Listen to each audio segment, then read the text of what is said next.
Halo Sobat Hukum, pernah janji pinjam uang ke teman atau sewa kos-kosan? Itu semua adalah perjanjian. Tapi, apa bedanya janji biasa dengan perjanjian yang mengikat secara hukum? Dalam 5 menit ke depan, kita akan bongkar dasar-dasar hukum perjanjian agar Anda lebih berhati-hati dan cerdas sebelum menandatangani apapun.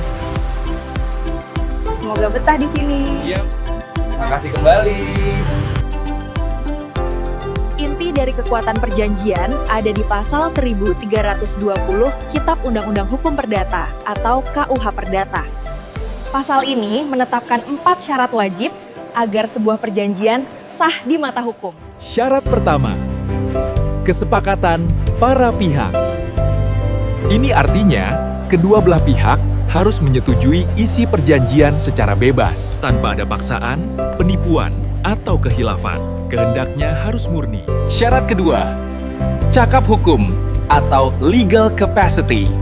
Pihak yang membuat perjanjian haruslah orang yang cakap hukum. Secara umum, ini adalah orang yang sudah dewasa atau yang tidak berada di bawah pengampuan misalnya karena gangguan jiwa. Dan anak di bawah umur, misalnya, tidak cakap membuat kontrak besar. Syarat ketiga, suatu hal tertentu yang jelas. Objek perjanjian harus jelas. Apa yang dijual, berapa harganya, kapan diserahkan. Kontrak harus menyebutkan objek secara spesifik, atau setidaknya dapat ditentukan. Anda tidak bisa membuat perjanjian untuk objek yang tidak jelas. Syarat keempat, sebab yang halal. Perjanjian tidak boleh dibuat untuk tujuan yang melanggar undang-undang, ketertiban umum, atau kesusilaan. Misalnya, kontrak untuk menyewa pembunuh bayaran atau menjual narkoba pasti batal demi hukum. Klausul ini dengan jelas melarang penjualan narkoba.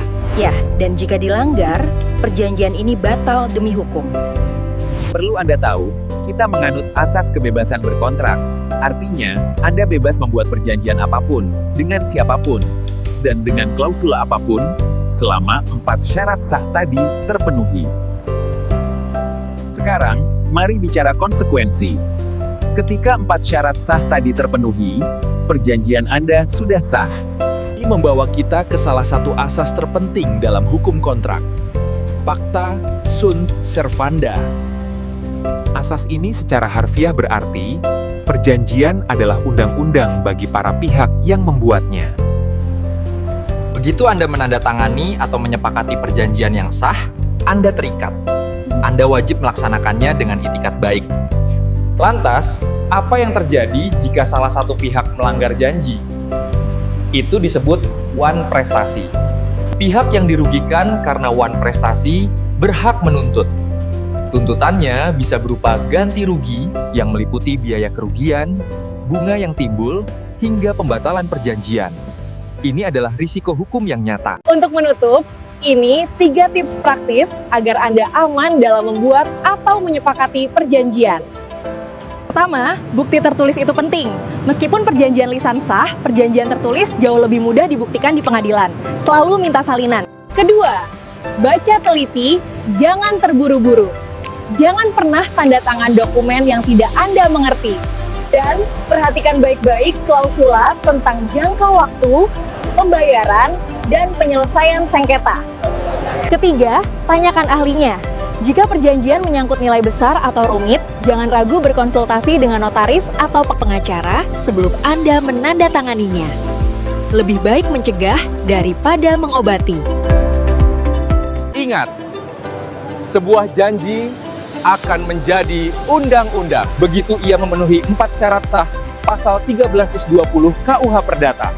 Pahami hak dan kewajiban Anda. Jika video ini bermanfaat, jangan lupa like, share, dan subscribe untuk konten literasi hukum dasar lainnya. Dan tulis di kolom komentar topik hukum apa lagi yang perlu kita bedah. Sampai jumpa di video berikutnya.